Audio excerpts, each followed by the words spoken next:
Olá, hoje a gente tem um tema aqui, um cenário histórico alternativo bem perturbador, né? Vamos analisar um estudo que imagina como seria um mundo se a Alemanha nazista tivesse de fato vencido a Segunda Guerra. É um exercício complexo, sem dúvida. Pois é. A nossa base é uma análise bem detalhada dessa possibilidade sombria. E o objetivo aqui não é ficar só especulando à toa, mas sim extrair os pontos principais, sabe? As ideias centrais desse estudo específico. Tentar entender a lógica desse mundo que, felizmente, não aconteceu. Exato. É mergulhar na visão que essa fonte apresenta. Queremos mapear as consequências, né? O impacto que essa vitória teria tido no mundo todo, na política, na economia, nos direitos humanos, claro, na ciência, na cultura, mas sempre olhando para o que essa análise específica projeta. Ok, então, vamos tentar entender melhor essa visão. Vamos lá. É um tema pesado, a gente sabe, exige, assim, uma abordagem cuidadosa. O ponto é tentar entender as ramificações que a fonte descreve, né? E refletir sobre o que realmente estava em jogo naquele momento da história. Fundamental. Então, para começar, como essa análise imagina a reorganização do poder global? O mapa do mundo, como é que ficaria? Olha, seria uma reviravolta geopolítica, assim, total. Uma subversão completa da ordem que a gente conhece. A ideia central que o estudo traz é a de uma Alemanha nazista dominante, que não só conquistaria, mas anexaria mesmo as nações que eles consideravam arianas. Ah, tipo... Tipo Dinamarca, Noruega, Suécia, até a Suíça, que era neutra, né? Todas seriam integradas direto ao Reich. Entendi. A expansão seguindo a lógica racial deles, né? E as outras potências da Europa, tipo França, Reino Unido. Aí tem essa responsabilização geopolítica dos eixos. Nesse cenário aí virariam estados fantoche. Formalmente talvez até existissem, mas na prática, Zero autonomia. completamente subservientes a Berlim. E ao mesmo tempo a Itália fascista como aliada, né, consolidaria um império próprio ali no Mediterrâneo. Faz sentido, dentro da aliança deles. Sim, e tem indicações de que países como Espanha e Portugal poderiam cair nessa órbita, sabe? Virar satélites da Itália ou da própria Alemanha. E do outro lado do mundo, o Japão Imperial, o outro parceiro do eixo, como entra nessa história? O Japão assumiria o controle total de partes enormes da Ásia e do Pacífico, aquela esfera de coprosperidade da Grande Ásia Oriental deles. Na prática, seria um império colonial brutal, né? Imagino. E a União Soviética?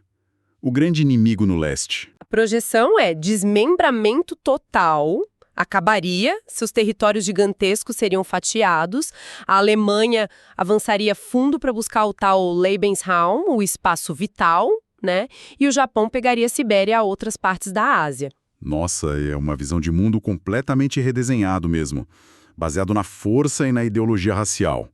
Se a gente conecta isso com os planos do Hitler, é a materialização daquela loucura de uma nova ordem mundial alemã. Exatamente. E a economia? Como funcionaria para sustentar esse superestado todo? Bom, a estrutura econômica seria basicamente uma extensão do que a Alemanha nazista já fazia antes e durante a guerra. O foco seria total naquilo que eles chamavam de Wehrwirtschaft, a economia de defesa. Que seria? É um modelo onde toda a produção, toda a capacidade é voltada para o rearmamento contínuo, para a autossuficiência estratégica, para sustentar a máquina de guerra. As necessidades da população civil, especialmente a não-ariana, isso ficaria totalmente em segundo plano ou nem isso. Entendi. Então essa economia de defesa seria imposta em todos os lugares conquistados. Exatamente. Significaria explorar os recursos naturais de todo lugar dominado de forma sistemática, implacável mesmo. E um ponto central dessa economia seria o trabalho forçado, institucionalizado numa escala que a gente nem consegue imaginar direito. Que horror. Populações inteiras que eles classificavam como inferiores virariam só mão de obra. Recursos humanos a serem usados até a exaustão, até a morte. É assustador pensar nisso. A análise fala alguma coisa sobre propriedade privada? Deixaria de existir? Olha, formalmente talvez não, No papel podia até continuar existindo, sabe? Mas seria algo vazio, sem significado real. Como assim? Qualquer atividade econômica, qualquer empresa estaria completamente subordinada aos interesses do Estado nazista, ao controle absoluto deles. As decisões não seriam de mercado, nem pensando em bem-estar. Seriam só para o que servisse para fortalecer o Reich, para alimentar a máquina militar, para a expansão. A vida das populações não arianas, o bem-estar delas, simplesmente não entrariam na conta. Essa lógica desumana na economia leva direto para o próximo ponto, né? Que talvez seja o mais terrível que a análise descreve: a intensificação, a globalização do racismo e da perseguição. Aqui a coisa fica realmente sombria. Sem dúvida. A vitória nazista nesse cenário significaria aplicar a solução final no planeta inteiro. O Holocausto, aquele genocídio que matou 6 milhões de judeus, ele não só continuaria, mas seria expandido globalmente. O objetivo, claro, seria exterminar toda a população judaica do mundo. Uma intenção genocida levada, sim, às últimas consequências. E os outros grupos que eles perseguiam? A ideologia racista de supremacia ariana viraria a lei mundial, né? Judeus, ciganos, o povo Roma e Sinti, eslavos, negros, todos classificados oficialmente como Untermenschen. Sub-humanos. Exato. Um termo carregado de ódio para desumanizar mesmo, para justificar a escravidão ou a eliminação física. Seria a institucionalização do racismo mais extremo em escala global. É difícil até de visualizar a escala disso. E a perseguição ficaria só nesses grupos étnicos ou raciais? Não, de jeito nenhum. A análise projeta que isso se estenderia para qualquer um que não se encaixasse no molde deles. Homossexuais, por exemplo, seriam caçados sem dó e mandados para campos de concentração. Eram vistos como aberração, como ameaça à política de reprodução ariana. Nossa! E a lista continua. Pessoas com deficiência, opositores políticos, testemunhas de Jeová, maçons, qualquer um que fosse diferente ou que discordasse era um alvo. Essencialmente, qualquer diversidade, qualquer dissidência seria vista como ameaça. Uma ameaça a ser eliminada para garantir a tal pureza racial e a conformidade total. O que choca nessa visão é a sistematização global dessa barbárie. Uma sociedade construída sobre o extermínio. É aterrador. Mudando um pouco o foco, mas ainda nesse quadro horrível. A gente sabe que o Terceiro Reich investiu e teve alguns avanços em ciência e tecnologia na época, né? Principalmente na área militar. Como essa análise vê o desenvolvimento científico e tecnológico depois de uma vitória nazista? Olha, a visão que se tem é que a ciência e a tecnologia continuariam avançando, sim, mas de um jeito totalmente distorcido, sabe?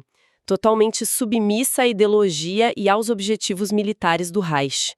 Não ia ter pesquisa pelo conhecimento em si ou tecnologia para o bem-estar geral. O motor seria a dominação. Então o foco continuaria sendo arma. Totalmente. A projeção é de investimento pesado e contínuo em tecnologia de guerra. Foguetes mais potentes, tipo os V2, talvez mísseis guiados mais avançados, jatos, e quem sabe até armas nucleares, né? Se eles tivessem conseguido desenvolver. Tudo para manter a superioridade militar, para intimidar, para controlar o mundo. E o outro lado, a ciência não militar, ou a que fosse contra a ideologia deles. Seria abafada, suprimida mesmo.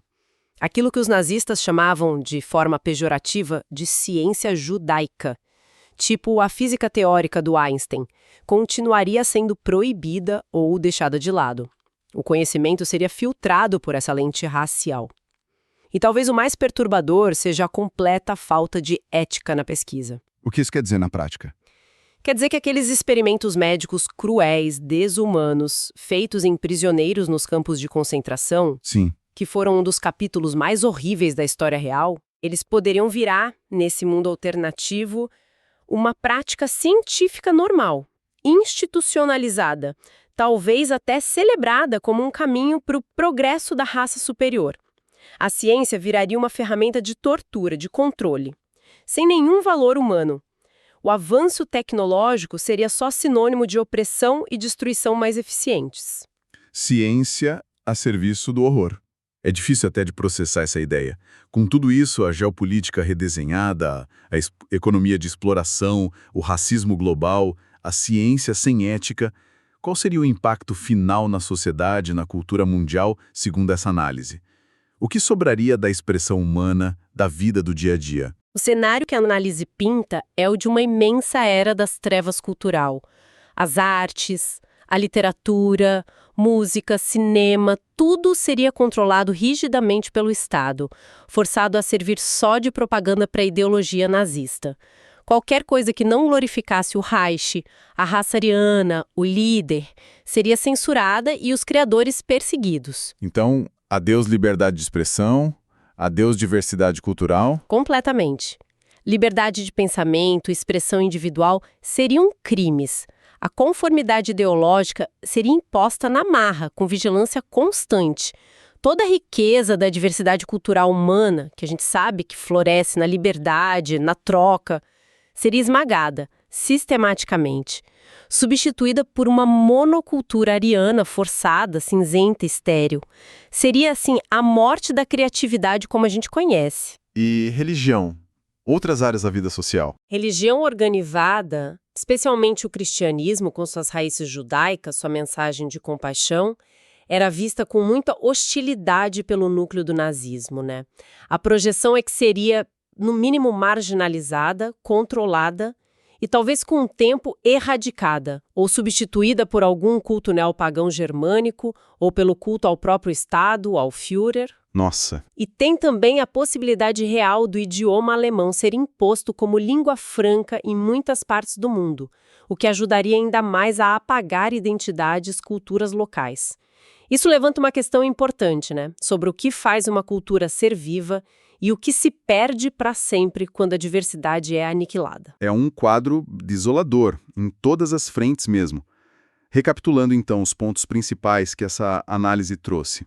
A gente está falando de um mundo irreconhecível, um planeta dominado por um regime totalitário brutal, fronteiras redesenhadas à força, economia baseada em exploração e escravidão, racismo e genocídio como política de Estado mundial, ciência dedicada à guerra e opressão, e uma cultura sufocada sem diversidade nem liberdade. Exatamente, e é sempre bom repetir. Esse é um exercício baseado numa análise contrafactual específica, né? Uma tentativa de imaginar o inimaginável. Mas fazer isso não é um passatempo mórbido, de jeito nenhum. Serve principalmente para jogar uma luz ainda mais forte na importância do que realmente aconteceu na história. Sim, para valorizar. Para a gente entender a dimensão da catástrofe que foi evicada, sabe? O valor imenso dos princípios liberdade, dignidade humana, igualdade, diversidade que estavam sendo atacados e que foram defendidos com tanto sacrifício. Entender essas alternativas sombrias nos força a valorizar o presente e a ficar vigilantes, né? Com certeza. E para a gente fechar a conversa de hoje, fica uma provocação que surgiu dessa discussão sobre ciência e tecnologia nesse mundo alternativo. Se, como a análise sugere, o avanço tecnológico fosse quase que só para controle, opressão, capacidade de destruição, como isso mudaria a própria ideia do que é progresso? O que as futuras gerações, nascidas e criadas nesse império nazista global, hipotético, entenderiam por avançar? Seria possível sequer pensar em tecnologia como algo bom para a humanidade, ou ela estaria para sempre ligada à subjugação? Fica aí a reflexão sobre como os valores de uma sociedade podem redefinir até o significado das ferramentas que a gente cria.